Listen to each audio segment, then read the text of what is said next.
Support for this podcast comes from St. Alphonsus Sports Medicine, offering services for sports injury and recovery, with physicians and athletic trainers who provide treatment for fractures, dislocations, sprains, strains, and other sports-related issues. More information on services at stalphonsus.org.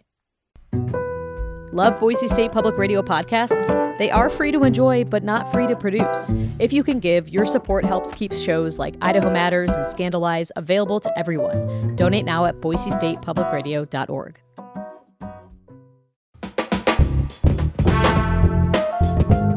On a Wednesday, this is The Connector, Idaho Daily News from Boise State Public Radio News. Good morning, I'm Troy Oppie. Here are today's headlines. What a ban on the abortion drug mifepristone might mean for women in Idaho. The West Ada School District will stand up free breakfast and lunch sites for kids this summer. And the mayor of Hailey is apologizing for violating state code. Those stories in a moment. We start this morning in Eagle, where a 16-year-old boy riding a motorcycle suffered life-threatening injuries Tuesday in a crash on Floating Feather Road at Downing Drive. Police say it happened just before 1 in the afternoon. The motorcycle and a minivan collided from opposite directions as the van was turning off Floating Feather. The driver, a 54-year-old man, was taken to the hospital for evaluation with non-life-threatening injuries. The sheriff's office is asking anyone who witnessed the accident to call investigators. Additional information on the injured motorists was not available. The Idaho State Department of Corrections officer mistakenly shot by Boise police during a prisoner escape from St. Alphonsus Hospital in Boise 2 years ago is now suing Boise police and the officer who shot him. The Idaho Statesman reports Corporal Christopher Wilski was shot in the face with bullet fragments entering his orbital socket and his torso. Wilski called the, quote, shoot first, gather information later approach, unquote, excessive and negligent. Investigations into the incident cleared Boise police of wrongdoing, but found many communication failures between law enforcement agencies contributed to the Boise officer firing on the person he thought was the suspect. Wilski's lawsuit alleges the investigations were flawed and that responding officers had plenty of opportunity to gather additional information about the situation before opening fire. He's asking for $500,000 in damages. The prisoner in that escape, who'd purposely injured himself in order to be taken to the hospital, and his accomplice, who shot 2 other Department of Corrections officers, have both pleaded guilty to multiple charges, including 2 murders while on the run in North Idaho. They have been sentenced to life in prison. Late last week, a Louisiana court ruled that a drug used in about 60% of abortions nationwide could only be prescribed going forward in person. That prevents it from being sent by mail to patients. Julie Luqueta has more on what the ruling might mean for women in Idaho. On Monday, the Supreme Court blocked the law from going into effect for 1 week.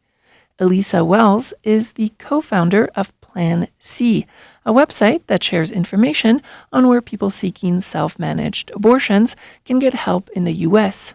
She says the ruling only affects one type of medication, mifepristone, and if it is blocked, she anticipates physicians will pivot to using other options. Because there are other medications that can be used to help people with early pregnancy. She says the case to ban the mailing of mifepristone creates confusion and chaos among patients about what options they have. Pills by mail are available and will continue to be available in Idaho, despite any laws or politics that try to interfere with that access. The Idaho Department of Health and Welfare reports doctors in the state provided 8 abortions in 2025. But multiple studies have shown telehealth providers from out of state legally sent about 800 abortion pills to patients by mail in Idaho last year. Julie Luqueta, Boise State Public Radio News. Blaine County School District trustee Dan Turner has resigned, writing that he felt he could be a better advocate for students and educators in the district outside of public office. The Mountain Express reports Turner's resignation after 6 years representing much of northwest Blaine County was effective April 30th. He plans to continue serving on the school board's Advisory Finance Committee. Trustees declared a vacancy on the board in a meeting yesterday and will appoint a successor to serve until the next election cycle.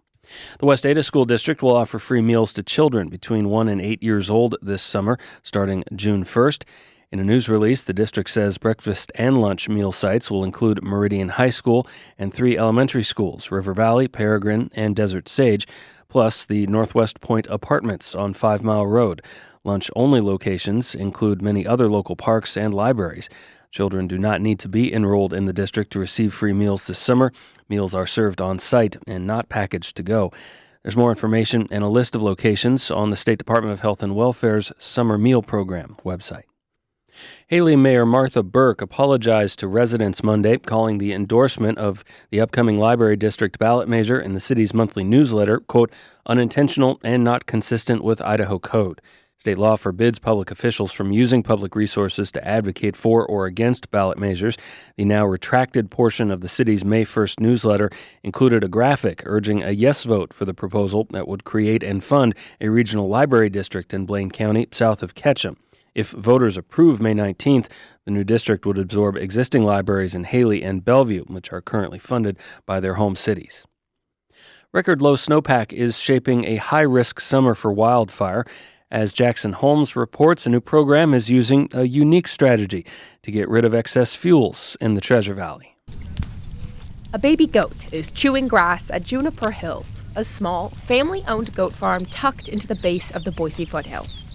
The 34 goats leave their home every summer to travel to different locations around the Boise area. We've been doing a ton of grazing on cheatgrass right now, plus noxious weeds.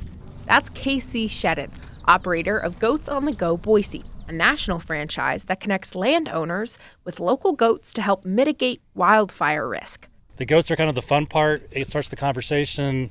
It attracts people that are like, I don't know what to do on my property. How do we start doing this? Garrett Kerpak is Boise Fire Department's wildfire captain. He says cheatgrass flourished in the spring rain, and by June, that could increase fire risk. Really try and preach to people that the time to do mitigation at your house is not when there's smoke in the air. Like, this is the time of year to do it. Owners of Juniper Hills began collaborating with Shedden following last year's devastating fires in Southern California because the Idaho couple realized the benefit grazing could have on their community. Jackson Holmes, Boise State Public Radio News. Idaho state government is formally adopting the Ready, Set, Go wildfire evacuation program.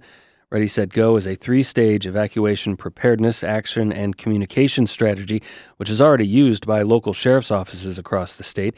Standardizing the message across state and local agencies will improve communication and reduce confusion during fast-moving events, according to Jeff Levy, executive director of the Idaho Sheriff's Association. The 3 stages of Ready, Set, Go are to be ready, prepared for a possible evacuation, to be set, prepared to leave at a moment's notice, and to go, evacuate immediately. 2 hikers in Yellowstone National Park were injured by a bear Monday on a trail in the Biscuit Basin area of the park that's not far from the Old Faithful Geyser.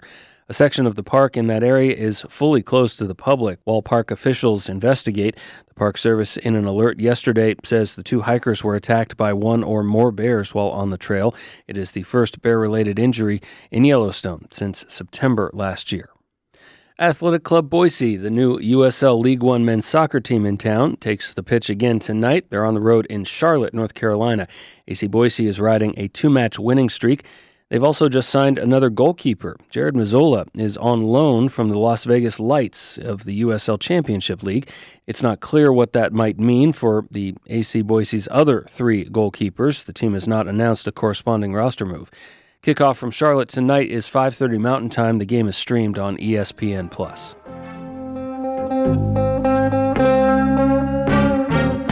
And thanks for listening to The Connector from Boise State Public Radio. Our news director is Sasha Woodruff. Our general manager is Tom Michael. Our digital strategy manager is Lacey Daly. And I'm Troy Oppie. I'll be back with you again tomorrow morning. Make it a great day.